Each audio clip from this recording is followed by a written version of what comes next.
Well, hello again. I thought I'd make another video. It's the weekend. It's Saturday morning.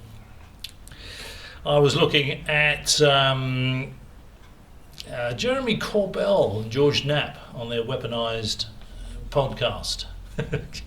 Appropriately named, really, isn't it? I mean, Jeremy Corbell is a real weapon. Something's always struck me. I don't think he was on his podcast. I don't know if he did that, but on a lot of the videos you see of Jeremy Corbell, he's sitting there and he's got a massive safe over his right shoulder. Massive safe, big wheel on the front of it you got to turn to get to all that cash, piles and piles of cash inside. Your cash. You're paying for all of Corbell's codswallop. So, anyway, apparently he was saying, what is the definition of extraterrestrial?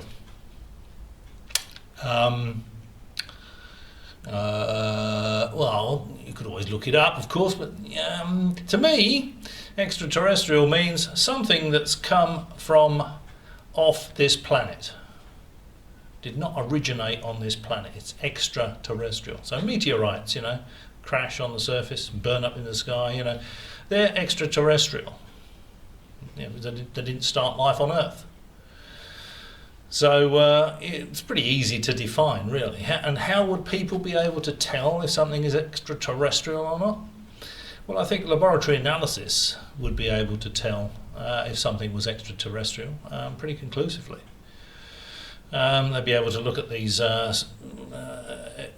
synthetic materials that we can't even imagine. Like I said, with graphene, 200 times stronger than steel, super light, conducts electricity like copper, and it's only the first of these super materials that we're going to discover or invent. Aliens that can get here will have materials that make graphene look like balsa wood. It's going to be very obvious that those materials could not have been made here. They would have been made off the Earth. They would be extraterrestrial. They would have originated off of this planet. Extraterrestrial.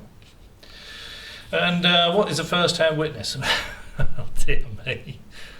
I mean, these guys are really clutching at straws to push this bloody nonsense. It's like Danny Sheehan, he was saying, well, it was actually Ross Coulthard that said, I think that makes you a first-hand witness, when Danny Sheehan was shown photographs from the 40s or 50s. That makes Sheehan a first-hand witness to a UFO crash, saucer sticking out of an embankment, straight out of a science fiction film. Well, no, it doesn't. If I showed you some photographs of a bullet-riddled corpse, would that make you a first-hand witness to the murder? It doesn't, does it? It's complete nonsense. Everybody watching the news, car crash, plane crash on the news, does that make you a first-hand witness to that plane crash? A first-hand witness to that car crash? It's complete and utter rubbish, isn't it? It's nonsense. Now, Corbell has said that Arrow is lying because he knows that people that have given him testimony, and he's got it all recorded, presented the same testimony to Arrow. Yet Arrow is saying there's no evidence of ET coming to the planet. Well, that's probably because Arrow have said, well, this is just a story, I'm not seeing any tangible evidence here. I suspect this is exactly what's happened. If in the unlikely event that I became the new boss of Arrow, be a hell of a commute from here, I'll tell you. But if I was the new boss of Arrow, and someone, not Corbell, come to me and said, the secretary would say, would you see Jeremy Corbell, Mr. Mumbling? And I'll go, yeah, I'll give him 2 minutes. And he comes in and plants himself down with that stare that Corbell's got, the staring eyes that always look like, to me, like someone's shoved an umbrella up his backside and then opened it, and said to me, I have recorded a dozen witnesses with first-hand evidence of ET coming here. reverse engineering programs, ET crash retrieval programs. Will you hear what they've got to say? And I'd say, well, we are tasked with getting to the bottom of this. Why not? And each one would come in and give me their testimony. But unless they could take me and show me an alien spacecraft, remember, I'm the new boss of Arrow, I'm cleared to the highest levels, I can see any of this stuff, I can talk to anyone I like. I'm cleared to do that. If you can take me and show me a recovered alien spacecraft, then we're talking. Now we're talking. If all you're going to do is sit there and tell me a story and maybe show me some photographs, what's the provenance of the photographs, you know? Well, these came from a lab, you know, back in the 70s. Well, you look on the back and it's blank, you know, even if it had a stamp on it saying from the lab in the 1970s. You'd have to wonder if it came from Bob Lazar's photographic processing company. Before he became this super physicist that's back engineering flying saucers, he was running a photo developing business, wasn't he? You know, sort of thing all physicists do. Now, Jeremy Corbell has said that he's got all these witness testimonies. Okay, so anyway, I'm the new head of Arrow, and I listened to all these witnesses. Not one of them can take me and show me an alien spacecraft. Not one of them can take me and show me an alien in a jar that I can get materials from, get it all peer reviewed out to universities, get it all examined. Not one of them can do that. All they can do is give me story after story after story. Then I am going to say, just like Sean Kirkpatrick did, there's nothing to this, it's just science fiction stories from the same old people that have been telling these science fiction stories for years. Maybe some new ones, you know, but they're probably repeating science fiction stories from the original source, you know, the original core of UFO ET piffle peddlers. You know, people tend to believe Eric Davis. People tend to believe Hal Puthoff. And remember, Travis Taylor said if you told Eric Davis something, he'd be inclined to believe it, which means Eric Davis is gullible. He may be a great scientist, but according to Travis Taylor, he didn't use the word gullible, but that to me tells me he's gullible. If you tell Eric Davis a story, he's going to be inclined to believe it. Anyway, my question to Jeremy Corbell and George Knapp is, I mean, if you've got all this bombshell testimony, let's hear it. Let's see how bombshell it is. I suspect it's not going to be any more bombshell than Lou Elizondo's, probably less so. Because Lou's busy at the moment, you know, he's beads of sweat, you know, he's rolling around in bed at night, you know. His wife will be going, what is it now, Louis? What is it now? And he's going, oh, I've got to come up with something for the publishers, you know. Got to come up with something for the TV show. Oh, what am I going to do? I can't prove any of this stuff, you know. They're going to be jumping all over me. And we're waiting, like coiled springs, to do just that, Lou. So get it out there. So they've got... So why doesn't Corbell and Knapp? And I thought, when I was looking at it, I thought George Knapp was actually nodding off. I thought Knapp would be an appropriate name for him. It looked to me very much like he was having a nap. He was sort of like that. It wasn't very well lit, you know, so you couldn't really see his eyes shutting. He's like that. Yes, Jared. Yeah. Corbell's prattling away like he normally does. Yeah, we've got all this testimony. It's in my big safe I've got here, you know, with the big wheel on it. You know, your money in there. You suckers. If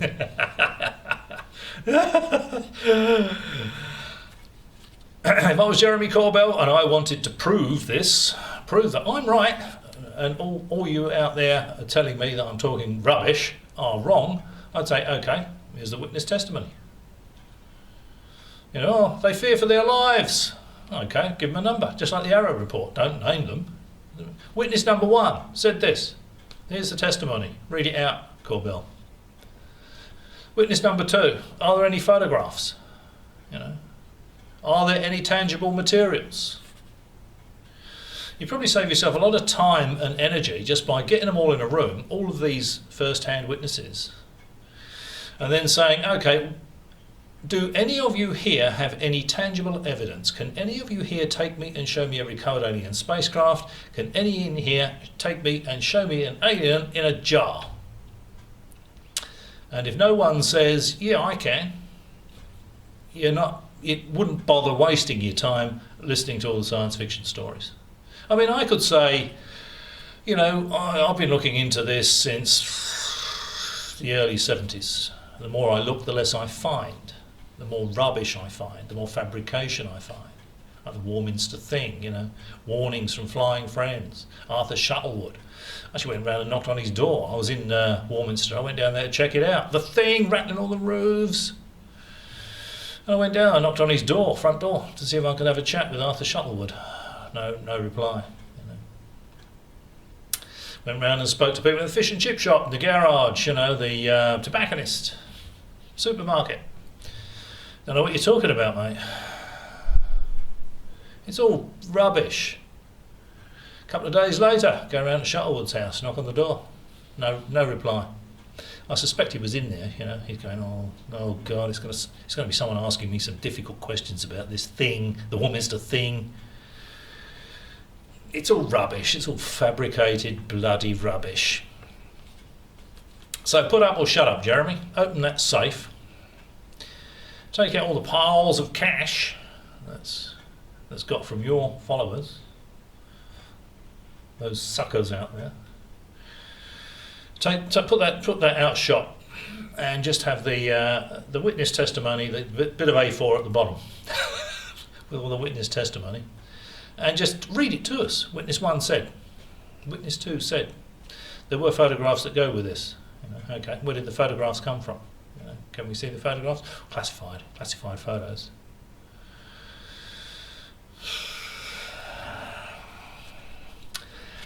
Science fiction, rubbish. All of it.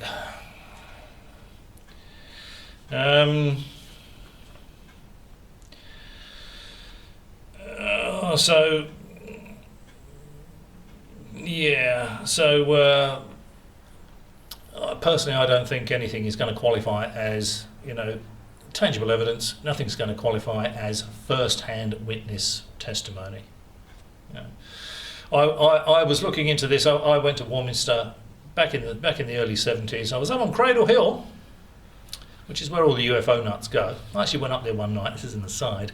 There's a guy sitting up in a deck chair, and he's got a little camping table next to him. He's got a glass bell jar. Was it a bell jar? Any glass jar anyway. He's got a lolly stick in there with tin foil on it. A couple of wires. Buzzer or a bell or something. I said, what's this? And he said it's a UFO detector.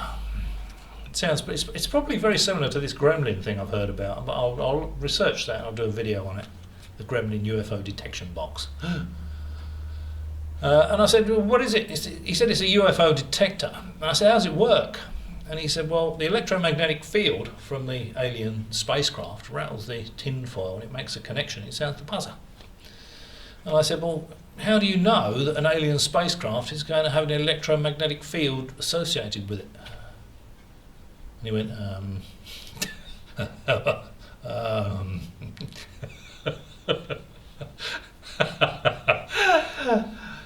Oh dear. Next caller, please. Right. Apparently James Fox, he's been chasing around. Now he's convinced that the little crumpled alien in wherever it was, South America somewhere, is real. And I actually did a video about James Fox. He's interviewing these women. And then, like 10 years ago, when it happened, I think it was, he interviewed them as kids. And there was no mention of, receiving messages and, they thought it was an alien or anything like that. The story is completely different. These UFO ET stories get more and more embellished over time. So personally, James Fox is another ET UFO fanboy. My opinion, zero credibility. I wouldn't waste my time watching James Fox. I think he went to Alaska, I think it was, looking for a portal or something, a doorway in a mountain, Alaska, all covered in snow. He's gone there, little plane lands on the ice, on the snow, and he's looking around, and he goes, well, I can't see anything, And I thought, now this is what I call an investigator. What he didn't do was get an infrared camera out, look at the mountainside, look at the top, see if there's any differences in heat. see if there's a heat plume, coming out of a vent that's not visible to the naked eye. He didn't do any of that. He just, well, I can't see anything here. What an investigator. So James Fox is just another one of these people that I put a line through a long time ago.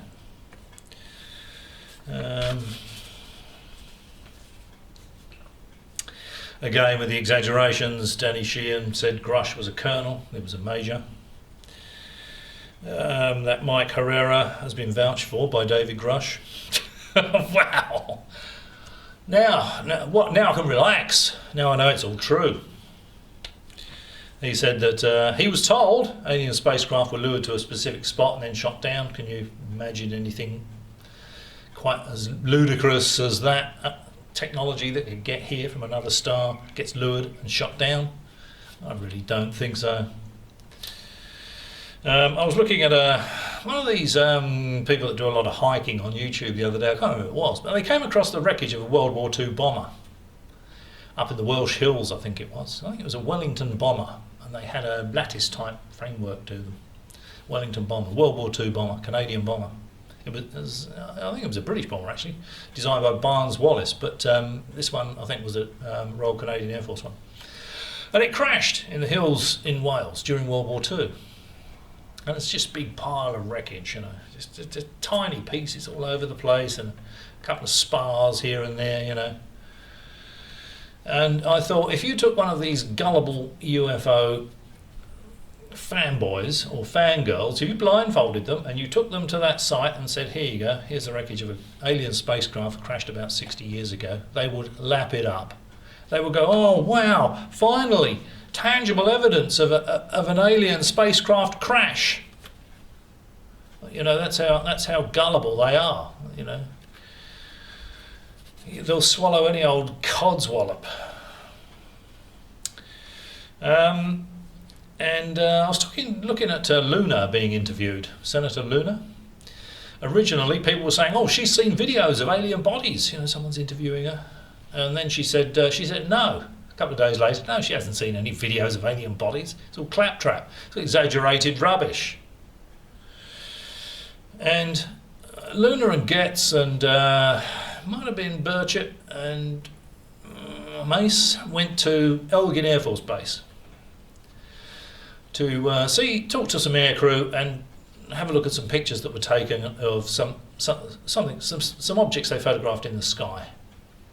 Didn't say exactly where, but it might have been offshore. And apparently they were initially denied, and they explained to the military, the sort of chain of command, through the politicians and that sort of stuff, and they got to see the photographs, they got to interview the aircrew.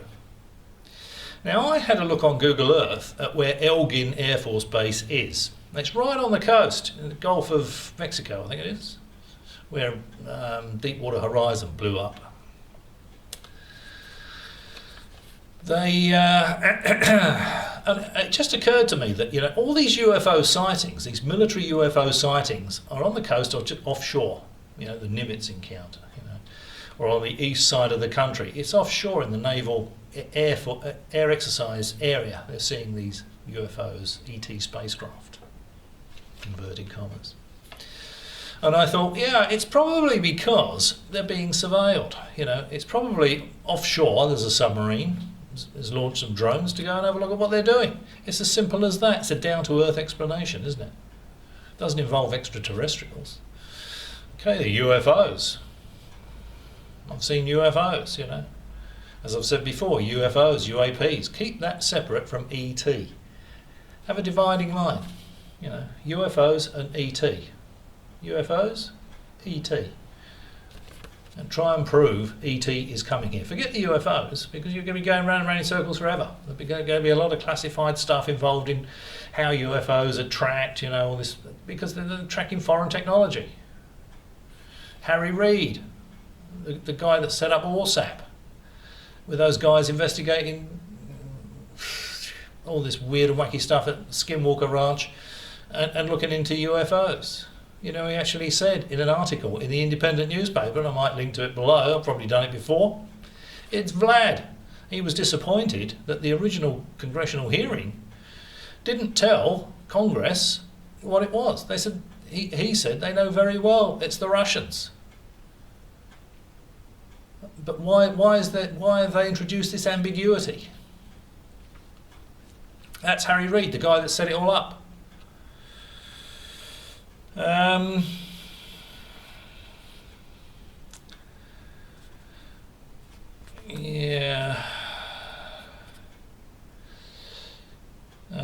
Yeah, I had another look at some Whitley Strieber stuff. I'm not going to bother looking at Strieber's stuff anymore. It's personal opinion, complete and utter rubbish. He was interviewing Kevin Randall and he was saying, well, they're lying, Arrow's lying, you know. And I thought, well, show us some tangible evidence, Mr. Strieber, you know. You come up with these fanciful tales, I'm not seeing any evidence, are we? Now apparently his wife's jumped on the bandwagon, she's got psychic ability, remote viewing ability, whatever it is. And you can buy books, audio books and all this, they'll tell you all about it. Because they want your money. They want your money. It's a business. As Tim Burchett says, it's an industry. These guys are frauds. He said the guy said to Tim Burchett, you know, what happened to your first-hand witnesses? And he said, well, we thought they were first-hand witnesses. These guys are frauds. Should have named them. And now Burchett is saying Arrow's lying. Because he believes Grush, simply because Grush has got a military record that impresses him. You know, Tim Burchett is believing stuff for the wrong reasons. Not because he's seeing any tangible evidence, because he's choosing to believe witnesses. And they say, well, you know, if a witness gave evidence in a court of law, it could convict someone. Well, it could, but you've got to have someone standing in the dock, haven't you? You know. In the case of UFOs and ETs, the dock's always empty. There's never anything there, is there? You know, you got half a flying saucer propped up in the courtroom. You know, oh yeah, I saw that crash in a field. That's different.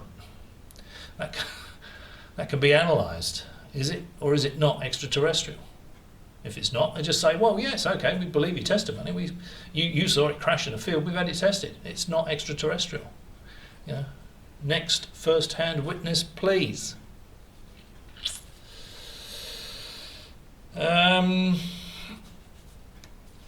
Yeah, I was looking at that cartoon character. I'm not going to name his channel. Yeah, you probably know the one I mean.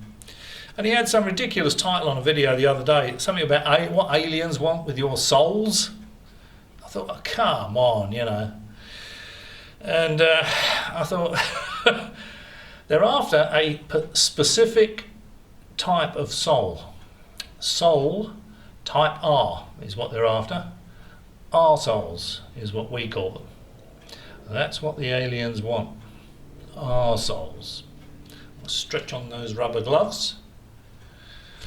And they want your arsehole. Okay? People say all this is kept secret because of asymmetrical warfare. You know, it's all cloak and dagger, it's all top secret, and we don't see any asymmetrical warfare, do we? Anywhere in the world, in Afghanistan, we don't see the Americans using wacky futuristic weapons. I mean, what they've got is pretty good. I mean, can't deny that. What it isn't is using anti-gravity and lasers. You don't see an anti-gravity platform come along and something out of a science fiction film. We don't see that, do we? You know. So this asymmetrical warfare argument is complete and utter nonsense. And I mean, if there were weapons developed from this alien technology and they were in existence, all you'd have to do is ship a couple over to Ukraine, isn't it? Just wipe the Russians out with it completely. No time at all. Then everyone would know that the Americans have got technology from up there, because it would just look so completely and utterly different. There'd be no point in keeping it secret. If you can demonstrate something like that, no one's going to mess with you. No one's going to invade your friends. A lot of these arguments are complete and utter rubbish. They're dreamed up by people with big safes over their right shoulder, full of your cash. And Corbell, of course, you've got to get your battle helmets on. You've got to get your battle helmets on. And I think Corbell keeps his battle helmet under the bed, because it's quite a walk down the corridor to the bathroom.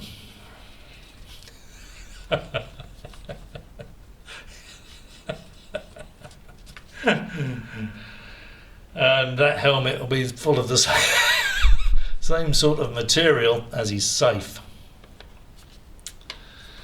Is that it? Elgin Air Force Base, yes.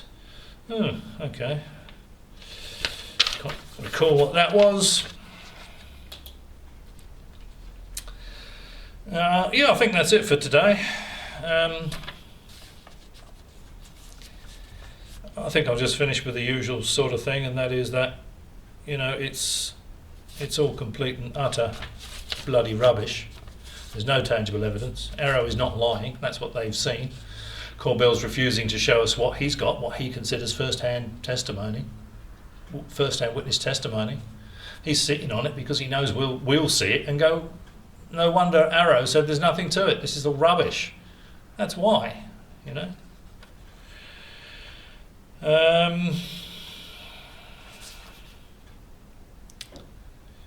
And as I said yesterday,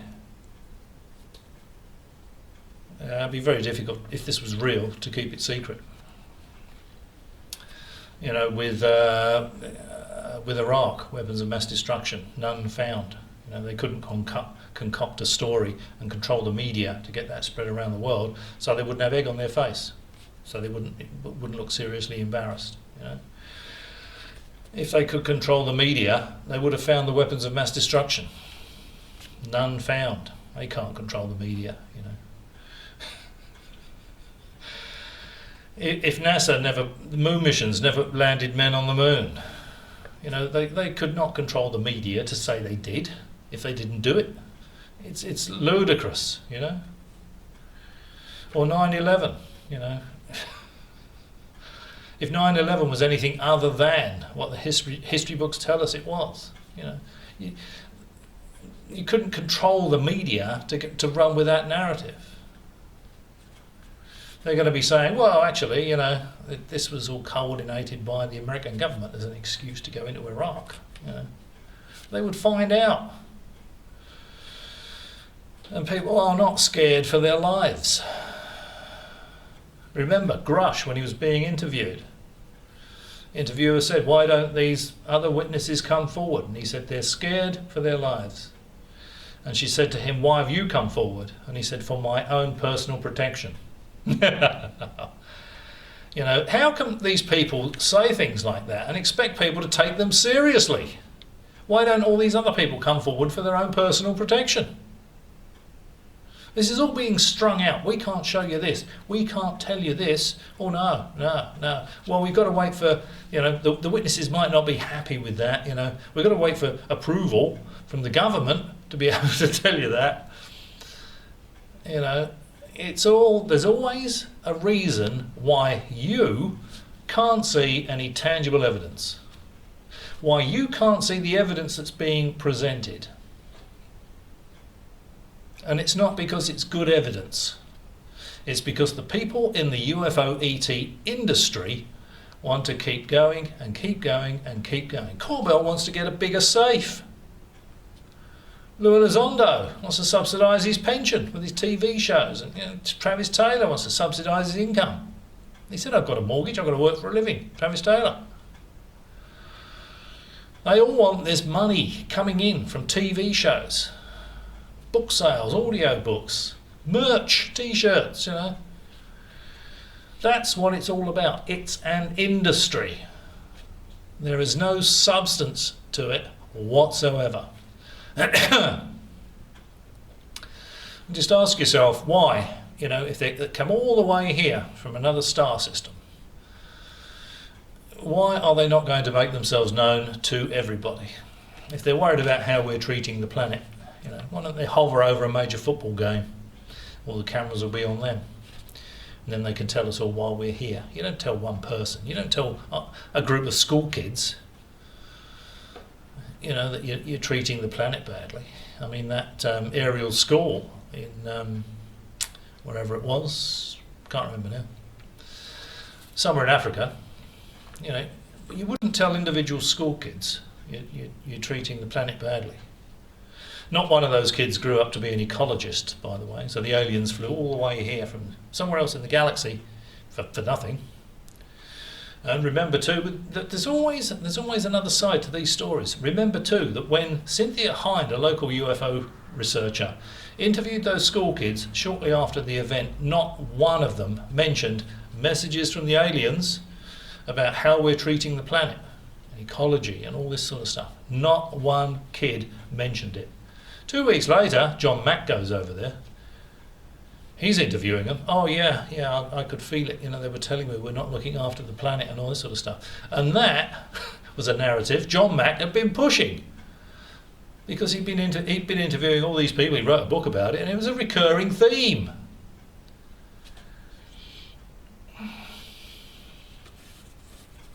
And John Mack chose to believe it. And you can bet your life off camera, you know, he was saying to the kids, oh, did you get any of these? You know, a lot of the people I've spoken to have said they get these sort of telepathic messages from the aliens about how we're treating the planet and the ecology and all that sort of stuff. Did you get anything like that? Be a much better story if you did. Oh yeah, suddenly they remember. Initial interviews, no such stories.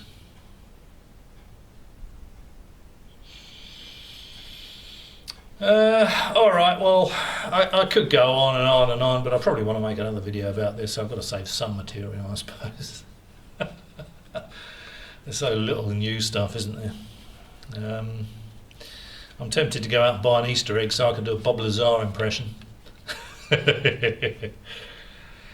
But I would suggest to Tim Burchett or Luna or any of these people, just subpoena Bob Lazar. Subpoena his Element 115 Easter egg. Get it analysed. Check out his story. Give us all a good laugh. Just for a bit of light comic relief. Well, as always, if you've struggled through the video all the way to this point, as usual, many thanks for watching, and maybe I'll catch you again.